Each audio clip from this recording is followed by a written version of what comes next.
My life became a total wreck around a year ago, and I need to get this off my chest. Let me begin at the beginning because, believe me, this is one of those situations where you're just like, seriously? What the hell? I never imagined I'd be sharing this. But I suppose that's what happens when your family goes crazy and you're left standing there wondering how this even happened. My friend Mark has a sister named Lisa.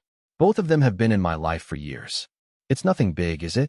We all grew up in the same area and occasionally hang out. Lisa was never quite like the others.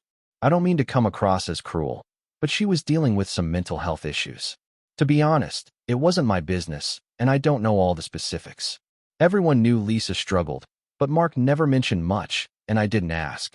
In any case, Lisa unexpectedly called me a year ago to tell me she was pregnant. Okay, that's cool. With the exception of one little detail, she claimed that I am the father. I swear my brain just short-circuited at that very instant. I thought, wait, what? Now, let me be quite clear.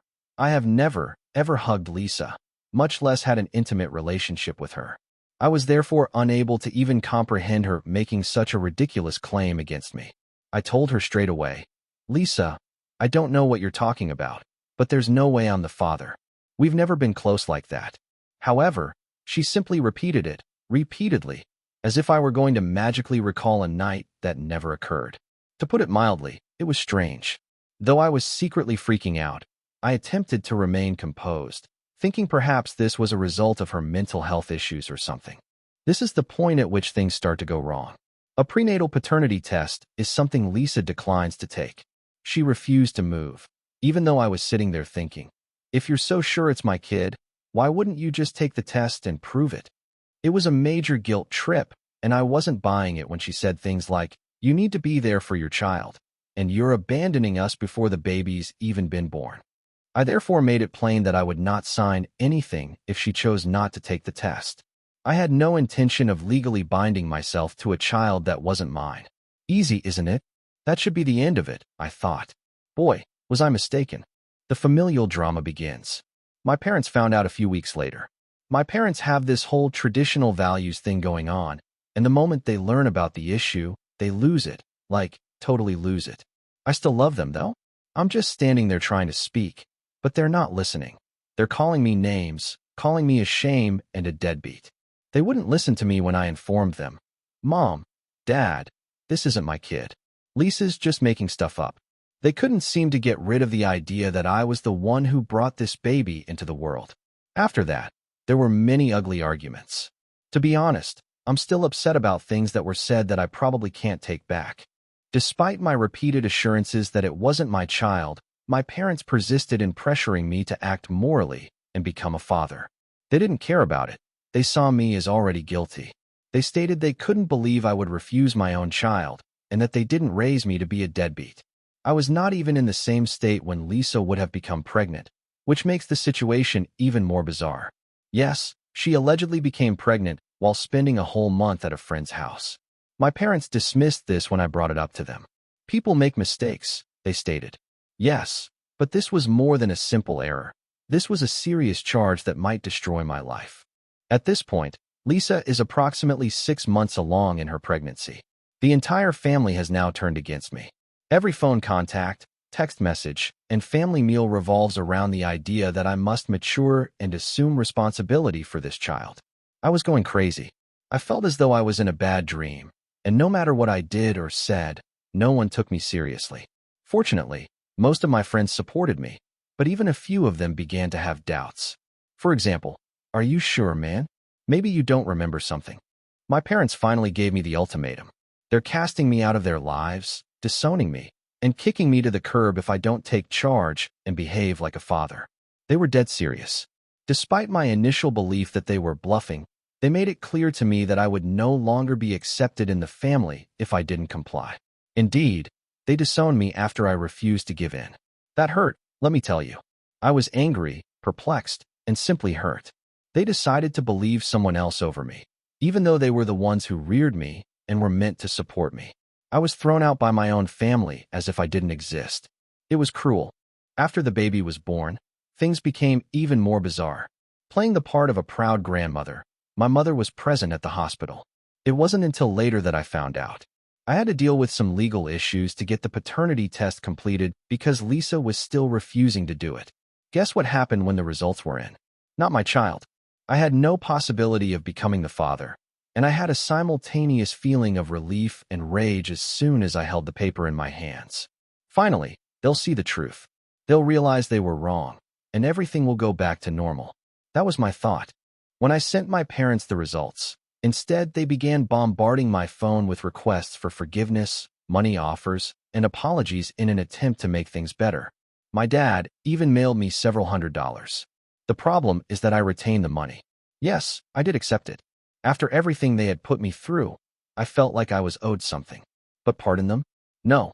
I made it plain that I would not expose myself to such treachery again if they were prepared to disown me for such a thing.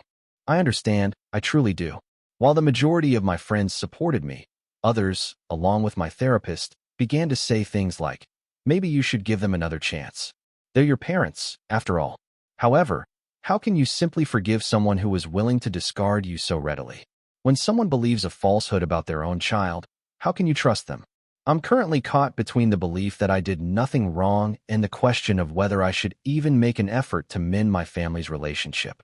I can't get rid of the sensation that they let me down when I needed them the most, though, because every time I think about it, I recall how fast they betrayed me.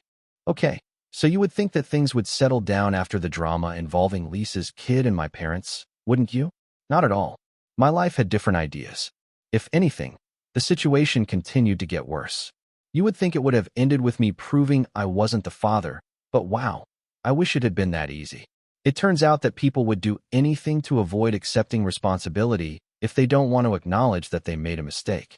I therefore thought, okay, now my parents will realize they were wrong, and maybe things can get back to normal after the paternity test results showed that I wasn't the father. However, rather than providing the solace I had hoped for, things became much more problematic. To begin with, Lisa went totally crazy.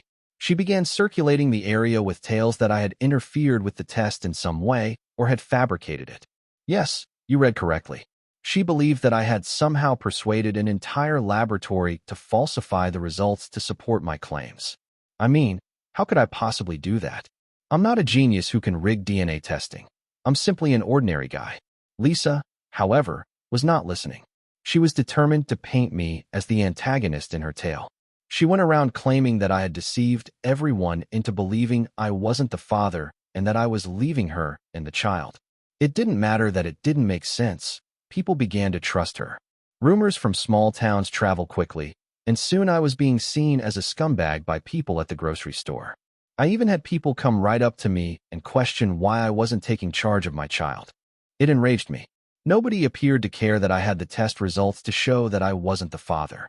I was being held responsible for something I had nothing to do with, while Lisa was out there acting like the victim. Never in my life have I felt so powerless. Being betrayed by your family is one thing, but what about when everyone in the community believes you are the villain? That has a distinct sound. What about my parents?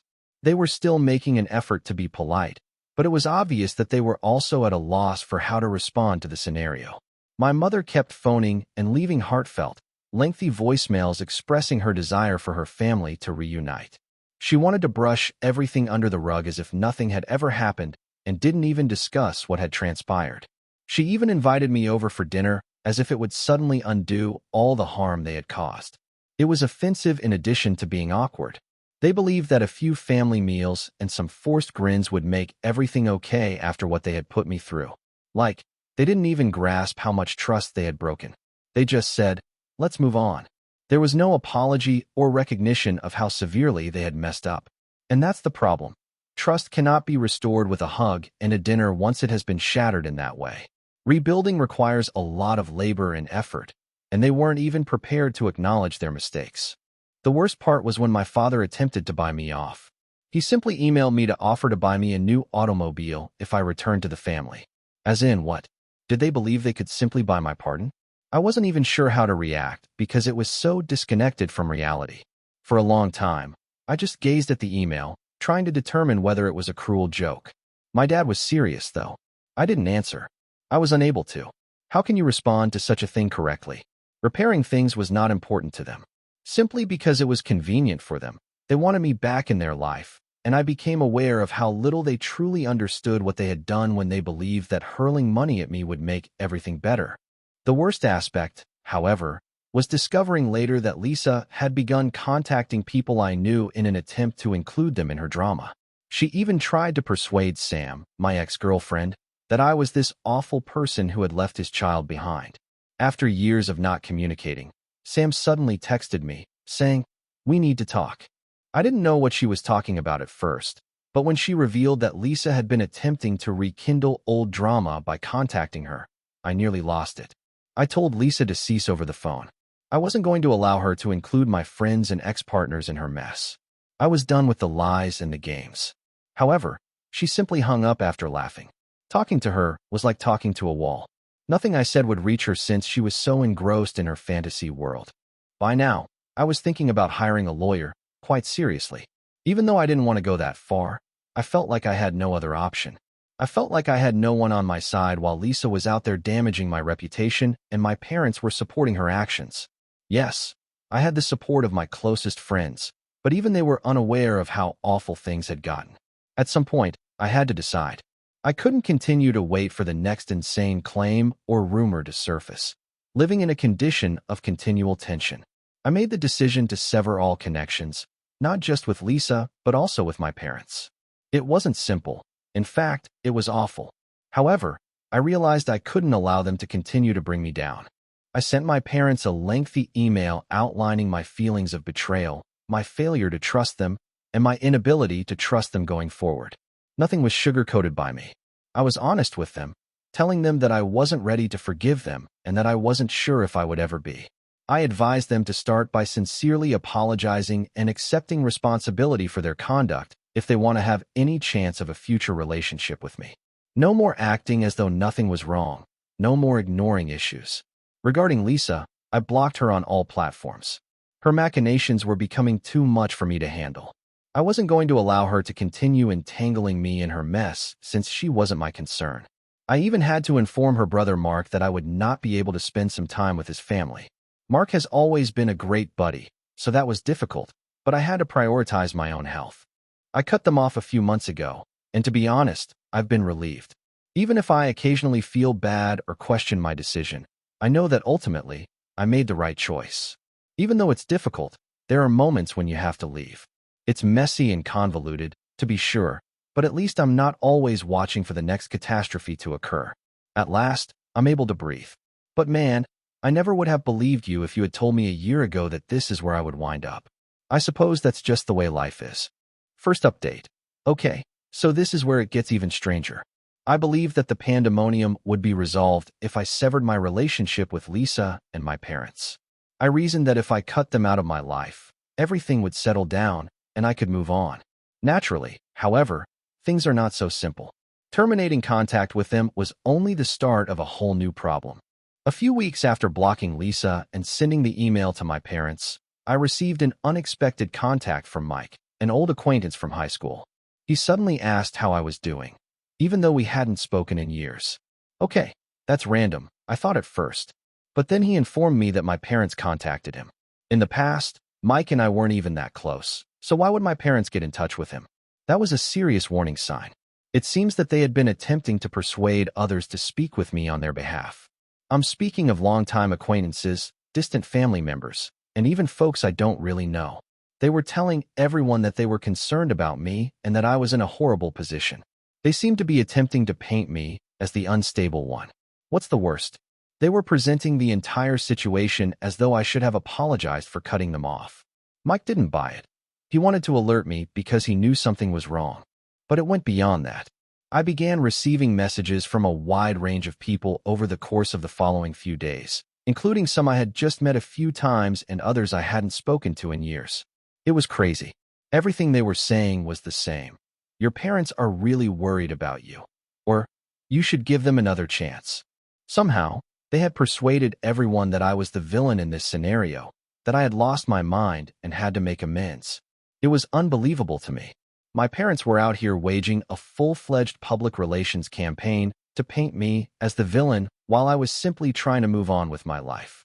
I had the impression that I was in a strange parallel dimension where nothing made sense. I tried to avoid the drama as much as possible, but it kept coming back to me. When they contacted my employer, it was the last straw. You heard correctly. My parents gave my workplace a call. I'm not even sure how they obtained the number, but they managed to locate my boss's phone number and called the office to inform him that I wasn't feeling well. How embarrassing must that have been? One day, with a serious expression on his face, my employer took me into his office and asked me how things were at home. I was taken aback at first. I wasn't even sure what to say. When your boss asks if your parents believe you've lost your mind, what do you say? Fortunately, he was really understanding when I told him the whole issue, even if he expressed regret for bringing it up. The damage had already been done. My own parents were now attempting to interfere with my work. They seemed intent on ruining everything for me simply because I refused to comply with their demands. Then there was nothing I could do but obtain a restraining order against them. I went to a lawyer and began the process. Even though I didn't want to go that far, I had no other option. They were interfering with my friends, my career, and my mental health. Even if it meant officially cutting them off, I had to defend myself. The procedure was drawn out and intense. Along with the paperwork and court dates, there was a great deal of tension. However, I also experienced a strange sense of relaxation. I felt like I was finally taking charge of the matter. I will no longer allow them to take over every aspect of my life. No more allowing them to control the story. Naturally, chaos ensued when they learned about the restraining order. In a lengthy, guilt-ridden email, my mother told me how she never thought her own son would act in this way and that family should always remain united. She said that I was the source of all the suffering and that I was destroying the family. It was textbook manipulation, but I didn't bite. I didn't answer. I wish I could say that was the end of it, though. It grew worse before it got better. One day, my car was vandalized when I got home from work. The word liar had been keyed into its side by someone. I didn't have any evidence that it was my parents, but really, who else could it be? Other than a few close friends, I hadn't disclosed the restraining order to anyone. The only people with an incentive to do such a thing were my parents. It seemed like they couldn't handle losing control, so they had to strike out in any way they could. I reported it to the police, but it was never resolved. Another reminder that sometimes the ones who should love you the most can become your worst adversaries, even if you attempt to do things the right way. In order to be safe, I then began parking my car at a friend's house. I had to stop taking chances in case they tried something similar. I even put security cameras around my apartment. I had the impression that I was constantly on edge, waiting for anything to happen. But after a while, things began to settle down. After the restraining order was granted, my parents were prohibited from getting in touch with me or visiting my house or place of employment. My shoulders were greatly relieved. I was able to breathe for the first time in what seemed like an eternity. Even after several months, I'm still getting my bearings. I had to explain the entire scenario to my friends and coworkers and make sure they understood the truth, which required a lot of damage control. While some were doubtful, the majority were supportive. Do you honestly think your folks would go that far? I understand it's difficult to accept, you understand? However, you know how far some individuals will go when they feel like they're losing control since you've been there yourself. In retrospect, I never thought things would become this terrible.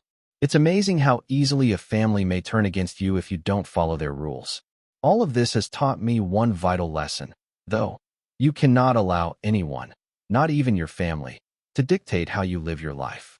Even if it hurts, there are times when you have to make the difficult decision to leave. I have no idea what the future holds for my parents and me. Perhaps they will come to their senses and truly apologize. Perhaps not. In any case, I'm done allowing them to rule my life. I have my own road to follow. I'm not looking back. Second update. Okay, so this is when things start to change. I assumed things would finally calm down when I obtained the restraining order and began attempting to start over. Unexpectedly, however, life had other ideas. My folks found a new method to play tricks on me just when I was starting to feel like I could breathe again. It wasn't direct contact this time. It wasn't sending emails or damaging my car. No, this was messed up on a completely different level. I'm sitting at home one day, taking care of nothing, when I receive a letter in the mail. That's not too strange, is it? This letter, however, came from a lawyer. I initially assumed it had to do with the restraining order, possibly some last-minute paperwork or something. However, no. A lawsuit was filed. For what, you ask? My own parents were suing me for emotional distress. I was reading something I couldn't even believe. They were actually suing me for cutting them off, claiming they were entitled to compensation since my actions had seriously damaged their mental well-being. They went so far as to say that I had cut them off from the rest of the family, which was absurd because it was they who isolated me, not the other way around. For a good 5 minutes, I just sat there and stared at the letter, trying to take in the situation. Who, after all, does that? Who sues their own child because they are upset over being cut off? I was at a loss for what to do. There was a part of me that was extremely worried, and another part of me wanted to chuckle at how absurd it all was. This was no longer just a family drama. This was legal now, and it was going to get really unpleasant. I immediately called my attorney. This was too much for me to handle alone. She was as surprised as I was. She had witnessed many unpleasant family issues, but bringing a lawsuit against your own child for emotional distress? Even for her, that was novel. We discussed the lawsuit specifics, and even though most of it was obviously false, we felt we couldn't ignore it since they were sincere. I had to defend myself. The weeks that followed were filled with stress, phone calls, and meetings. I needed to collect all pieces of proof, the findings of the paternity test, the restraining order, and the harassment I had been experiencing. It felt unreal that it had come to this, even though my lawyer was sure we could win. When I refused to allow my parents to dominate me anymore, they tried to drag me through the mud in court. The problem is that they went beyond the case. Unfortunately, they had to go farther. In an attempt to turn other family members against me, they began contacting them. I began receiving messages from relatives I hadn't spoken to in years, including aunts, uncles, and cousins. "Why can't you just make peace with your parents?" was what they were all saying. "You're acting self-centered." They seemed to have been indoctrinated to believe that I was the bad guy in this whole situation. I was incensed about the entire scenario, not just my parents. It seemed like they always managed to change the story and paint me as the villain, regardless of what I did or how hard I tried to defend myself. How can you convey to someone who is only hearing one side of the story, "My parents are suing me for emotional distress because I set limits"? I eventually had to cut off even more individuals because of it. I unfriended people on social media, blocked family members, and generally cut off any ties to that aspect of my life. I couldn't keep defending myself to people who had already made up their minds. Not because I didn't care about them, I did. It was tiring, and I had had enough of defending my choices to those who refused to consider the wider picture. The court date eventually arrived. I arrived with my attorney, ready for whatever they would hurl at me, and it was a circus, I tell you. My parents had a full sob story prepared about how they had always supported me, how they had attempted to help me get through difficult times, and how I had rudely cut them off without cause. It was quite amazing how they portrayed themselves as the victims in all of this, since they were the ones who initially disowned me. But my lawyer wasn't having it. She dissected their claims in detail, presenting the judge with all of the proof of their harassment, including the paternity test and the restraining order. By the end of it, you could tell the court wasn't buying their story, and it was awful. The judge gave me a favorable ruling in the end. The lawsuit was obviously dismissed, and my parents were compelled to pay my legal bills. It was a minor success, but it didn't feel like a victory, though. Even though I did win, there was still a lot of aftermath to cope with, and it seemed like I had just left a nightmare. Following the case, my parents made a last-ditch attempt to reintegrate into my life. They wrote me this lengthy, heartfelt letter in which they expressed their regret for everything, their desire to put things right, and their inability to stand the thought of losing me. To be honest, it was the same old guilt-tripping rubbish they had been doing from the beginning, and I didn't even answer. I had already decided that I would not return. A person can only endure so much until they are forced to leave permanently. Indeed, it was painful. No matter how terrible things become, it's not simple to cut off your family. However, there are situations when it's essential for your own mental health. No matter how much they pretended to love me, I couldn't allow them to continue entangling me in their mess. I refused to let their poisonous form of love continue to contaminate my life. That's where I am at the moment. I'm moving on. The restraining order is still in effect, and the case is behind me. Although it hasn't been simple, I'm learning to live without the commotion and the never-ending worry about when the next catastrophe will strike. It feels pretty damn wonderful to feel like I have some control over my life for the first time in a long time. I have no idea what the future will bring. Perhaps things will change in the future, perhaps they might not. But for now, I'm concentrating on taking care of myself and repairing the aspects of my life that they attempted to destroy. Though it has taken a while, I am beginning to glimpse the end of the tunnel. Third update. Okay, so if you've been following along, you would think that the restraining order and the legal issue would put an end to the chaos. However, no. My family managed to give me a final surprise. To be honest, this one made me shake my head since I didn't believe they could go any lower, but here we are. The situation had finally begun to settle down a few months following the court's decision in my favor. For the first time in what seemed like an eternity, I was able to concentrate on starting again after severing my connections with everyone who was stressing me out. No letters from lawyers, no sporadic communications from old friends, just quiet. At least, that's what I believed. One day, while out on errands, doing routine tasks like grocery shopping, I ran into my cousin Melissa. Now, throughout all of this drama, Melissa and I hadn't spoken much. Although we were never particularly close as children, we always got along. I decided to say hello to her when I spotted her. We ended up talking for a while, and initially, it was just your typical conversation, catching up on work, life, and other things. She suddenly interrupts me, though, saying, "Hey, did you hear what your parents are planning?" I went cold. Planning what? I asked, experiencing that old pit in my gut all of a sudden. Melissa sighed and continued, although she appeared a little uneasy, as if she wasn't sure if she should even tell me. Yes, next month there will be a large family reunion. It seems that they have been telling everyone that they hope you and them will be able to reconcile.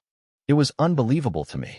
They were actually preparing an ambush reunion in an attempt to reintegrate me into the family. They were inviting everyone, including distant relatives, family friends, and individuals I hadn't seen in years, Melissa revealed when I asked for more information. What's the kicker? They had been pretending that I was aware of the entire situation and informing everyone that I would be present. I was enraged. They had made me out to be the villain if I didn't turn up, even though I hadn't agreed to anything. My parents' standard tactic was to control the issue, paint me as the bad guy, and attempt to guilt-trip me into complying with their wishes.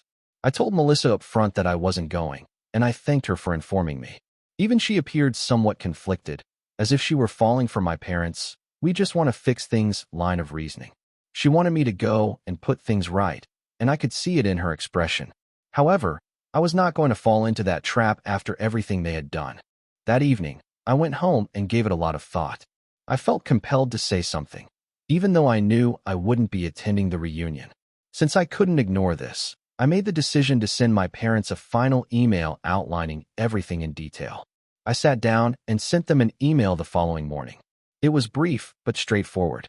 I informed them that I was aware of the reunion and that I would not be attending.